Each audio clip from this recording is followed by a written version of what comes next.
Formentor, a very special Seat. Well, I'm gonna correct this. It's basically a Cupra, but it haven't always been like that. Now, let's go back for 25 years ago in year 1996, 1997. That was the time of Ibiza, Cordoba, the old Toledo, and you see, at that time, my parents actually owned a local Seat dealership.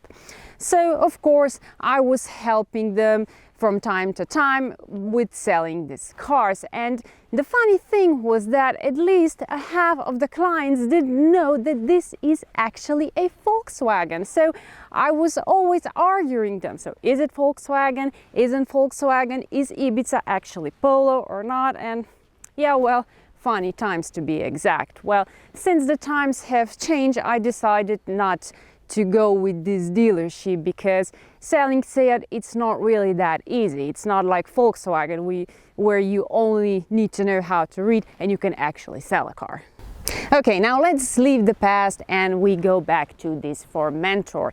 Now, as you can see, it's actually a bit different car than the one we are used to. So it's not a typical Seat or typical Volkswagen model. It's an actual mixture of the Ateca or Leon, and you can actually decide which one suits better.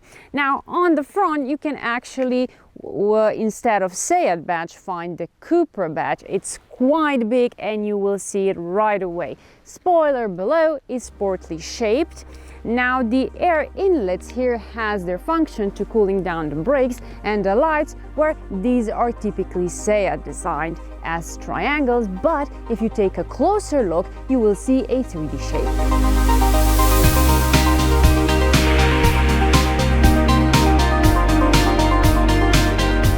Yep, Seat has now been split into two, with the Cupra brand offering more sporty models. I know.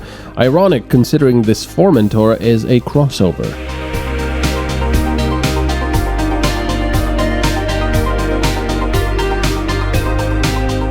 I have to admit though, I like it, especially the copper-colored details here and there, which give it a more unique look.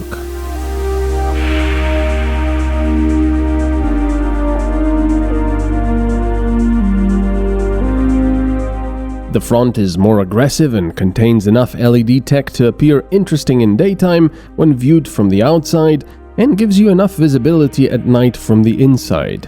New are alloy wheels, which come in 18 or 19-inch varieties.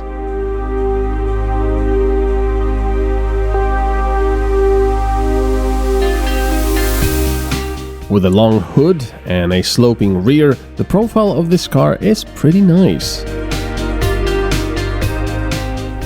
Back seats have quite enough room. Now I have set this seat on my height, so it's not really big, and you can see there is plenty of room for the legs. However, if you're having a basketball player inside of your family, you might reconsider to buy a bigger car.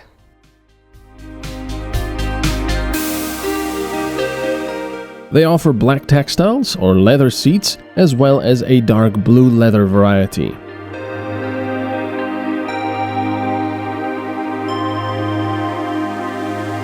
The Cupra badge is prominently displayed on the rear as well. The trunk is also large enough for our equipment and a bit of shopping.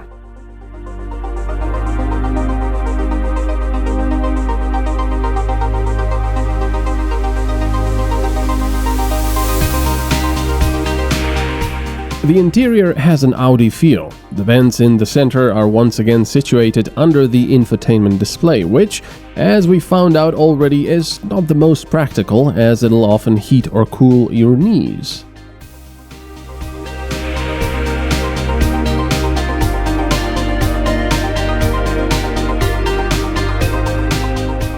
In Volkswagen Group, the Seat belongs under Audi, and you can actually see that as soon as you take a look at this steering wheel. It is typical Audi. Yes, the design is slightly different, but the position of the buttons is totally the same. And when you take it in your hands, you can see it's very compact.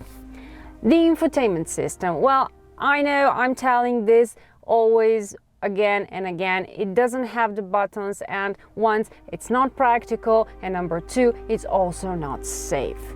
So I hope in the future that will be changed.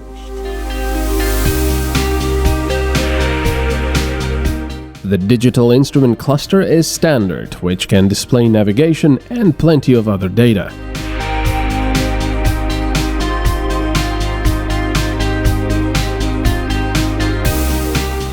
More copper-colored inserts around the vents, a copper Cupra badge on the steering wheel, and others make the inside look nicer.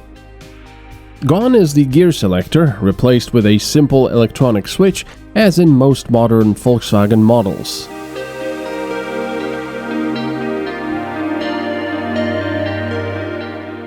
I definitely like the various stitching on the surfaces.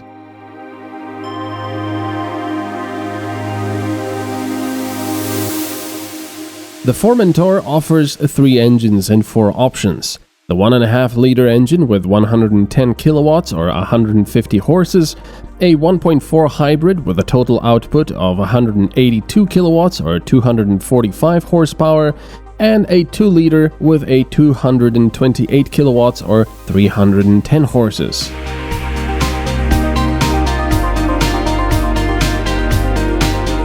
The base model starts at just over 30,000 euros, while the most powerful version, with practically all the extras, comes up to just under 51,000 euros.